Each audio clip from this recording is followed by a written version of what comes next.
so glad you can join me today. I'm really excited about this project.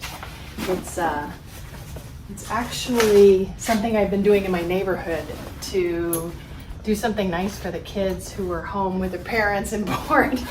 I've been drawing Pokemon on the street so that they have something to look for when they're walking. So I brought a few things to show you a real easy way to do your own Pokemon if you have kids that love them. But you can apply what I teach you for any character, any cartoon character or portrait you're doing.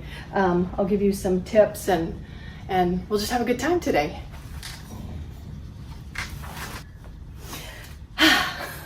Much better. My hair's out of my face and I'm ready to work. All right, so I have some sidewalk chalk. I have an example of the actual drawing of the Pokemon I'm going to teach you. And I have a sketch reference for when we get started. So first, I want you to just get some sidewalk chalk. You can get it at your grocery store even now. And for this particular character, we're going to have 2 tones of pink, a purple, white, and some black. I have a finer piece of black chalk for details. So I'm going to set this stuff over here. And I'm going to show you what we are going to do today relatively quickly and hopefully painlessly. We're going to do a drawing of Mew from Pokemon. I have kids who love Pokemon and I was informed that this is like the mother of Pokemon, but I just love the way it looks, and it was something I could break down and teach fairly easily. It looks complicated, but there's some really simple shapes in here that are going to make it super easy for you guys to draw. So I'll put that here, and I'm going to take my little sketch reference up here. You can go online and find a drawing available online if you want of any character you want to copy and do your own fan art, and then just take it in filters, go black and white, and get it as simple as possible, simple lines, and just so that you can really see the form. Sometimes the colors are distracting, so I've basically done a hand drawing just because it helps me kind of get familiar with it, but that's my process. But I could have just as easily printed out a line drawing of Mew and use it as my reference. So I want to talk about what I see when I look at this composition. And maybe I should take this off and show it a little closer. So if you're looking at this particular character, it looks complicated and there's a lot of detail and muscles and parts and all that. But simply put, it's a big S and kind of a figure 8.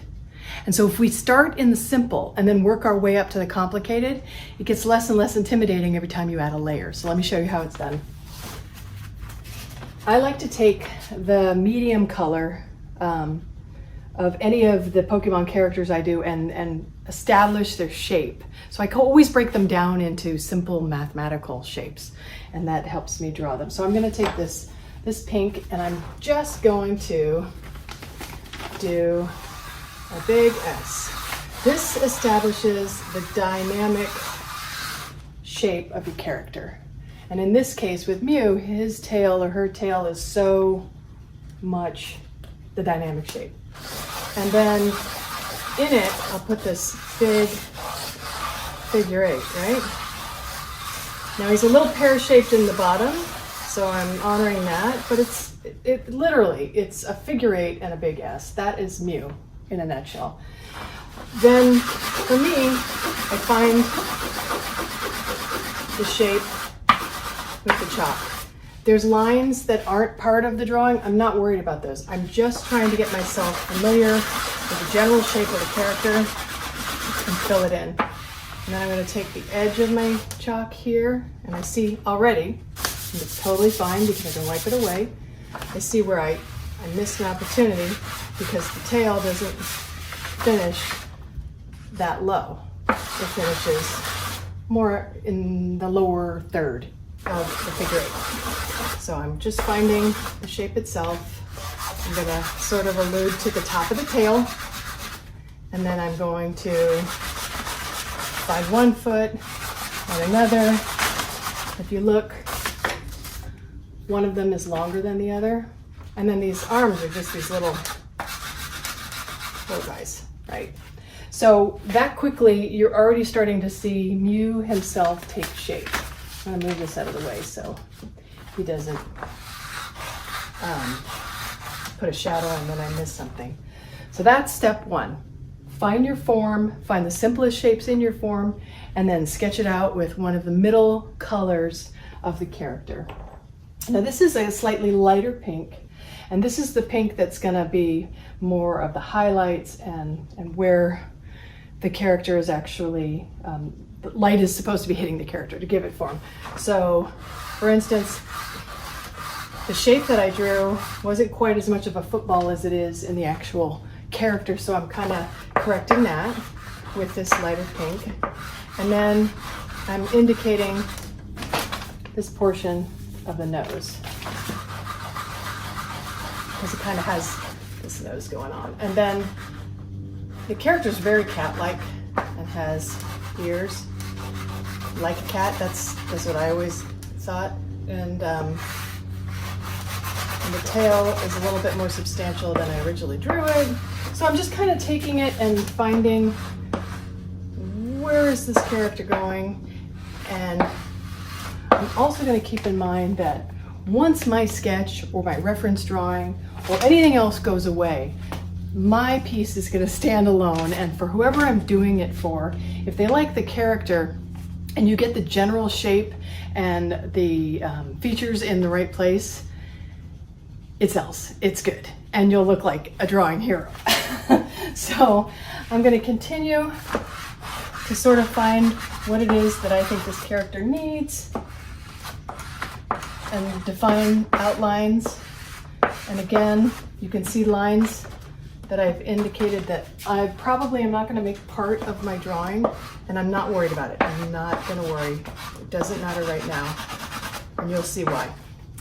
Now the next thing I like to do is sort of blend those two colors together, because it starts to get a softer aura, and that's sort of cool when you're doing a character that is sometimes rendered in 3D with computer graphics, and you'll be able to get form. And pastels and chalk are so great for this type of exercise. So I'm going to just kind of blend the football of Mew's head, and then I'm going to blend the pear of his stomach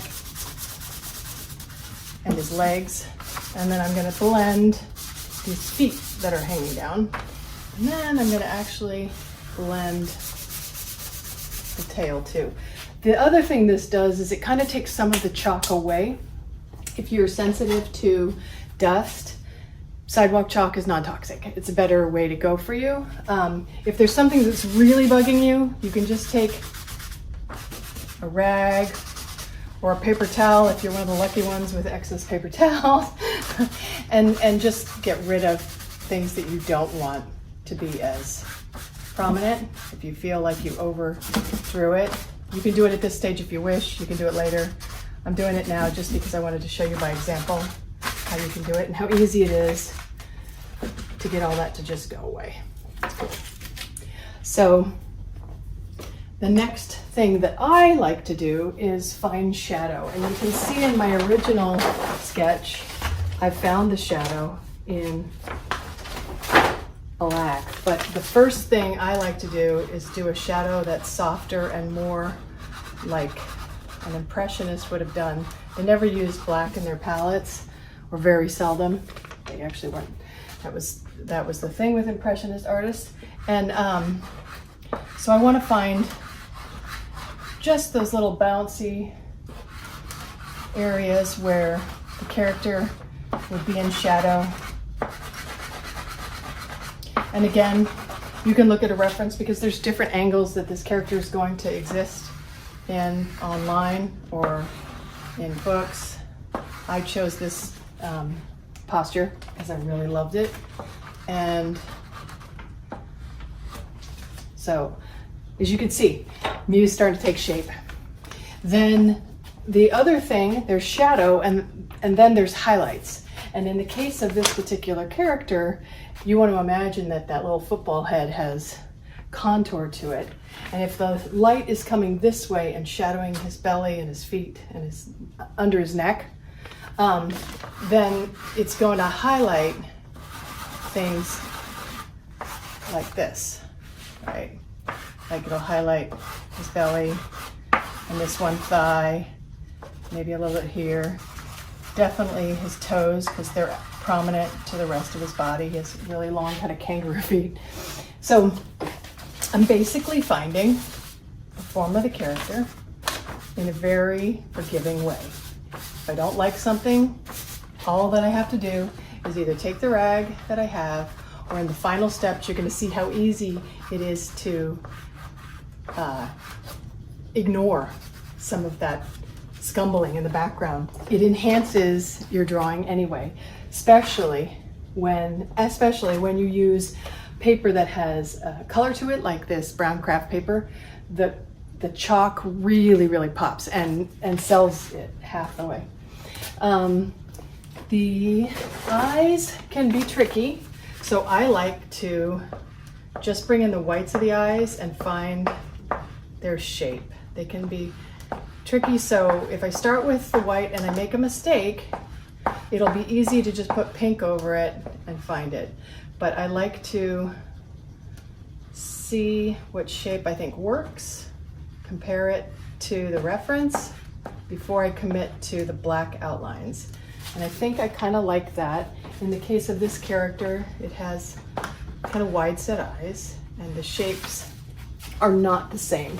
If you look at the reference, the eye that's closer to you is much wider and a tiny bit taller, and the tear duct points down. And if you look at the eye behind the nose, it's narrower because it's sort of obstructed by the nose and the foreshortening of the head being turned. So I'm kind of gonna allude to that, and it's definitely more advanced, but you'll get there and you just keep practicing. And this is a very inexpensive way to practice. Sidewalk chalk and craft paper. You can't go wrong. Now we're ready for the black and the blue of the eyes. So I'm gonna start with the blue of the eyes because I think I'm happy with this. And again, I'm just about at the point where I'm going to take my reference and my other drawing and kind of put them to the side. I just need to do outlining. And this is the last time I'm gonna need this, because once I start committing to how I'm gonna draw this, my character is going to be its own character, and I'm gonna let that go. But I'll borrow it for a little longer so that I can reference the outline a little better. So when you use the black, it is the strongest color. Again, if you make a mistake, it's not terrible, but it's a better drawing if you just commit to the line and do your outline with purpose and with confidence, and don't worry about it. Do it multiple times. You're gonna get there. I illustrate a lot, so it might appear a little bit easier for me, but it's the only way you get to something like that is by doing it many times. And I want you to feel free and creative. Joy of creativity, that's what this is about. Be creative. This is low cost, low investment. It's just creative and fun. Put a shirt on, have a rag in your pocket, whatever you need. There's chalk everywhere, and just commit to what you want to bring to your drawing. So I'm looking a little bit at this guy while I commit to what I want his contour to be. And the other thing that I've found with this black chalk, and why there's just a little nub left, when I draw in the streets, it really is the part of my drawing that sells the character. So I always run out. In fact, I wondered if I'd have anything for this today, and I found this little nub. So we're hoping that it gets through the entire drawing. We'll see. And see, I just committed to that curve. If I do, then even if it's not perfect, it doesn't really matter. We all know it's his tail. Like that got thin there. I don't mind. If it bothers you and you want to come out here and do that, you can. That's what's so cool about smearing all this stuff.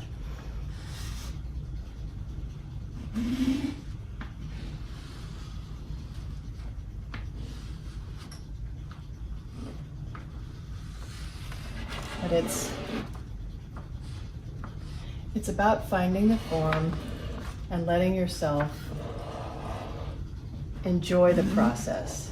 And this part of the drawing is always so much fun because this is when the character comes alive for me. Even when I'm doing it on the street in my neighborhood, this is the part that sells the character. Now, I used purple for a shadow, but if you want more depth, you can see by this little mistake I made that drops a really nice shadow. So I'm gonna just add a little bit of that, just to add depth to the shadows. And then I'm gonna use my hand, because right now it sort of looks like a beard. And I'm gonna soften it. And I was not too generous with that. I want that tail to sit behind the character. So by adding that drop shadow, it really does. But see, it's a forgiving material. And if you lose one of your lines, just bring it back. When you're trying to do a form, the darkest lines usually delineate the most forward pieces if there's a shadow underneath. So all that I have to do is redefine lines that I want to be the prominent lines, and that part of your drawing will really stand out. So that's how I would approach Mew. Mew, that sounds like you. This is how I would approach drawing Mew, and you can step back and say, hey, I want it to pop a little more, so then you can find higher highlights. Maybe the little speck in the eye will really give it life. But it's just about trusting the material, trusting yourself, and then just being free with the material. Yours may not look exactly like Mew on your first shot, but at least you're gonna get your hands a little dirty, you're gonna be creative, and you're gonna find the form. But chalk is lovely, and Sidewalk Chalk's non-toxic, so there's really not a lot to lose if you use it as a medium for learning. So I hope you join me for the next project, and have a great week. And here's Mew. Here's to Mew.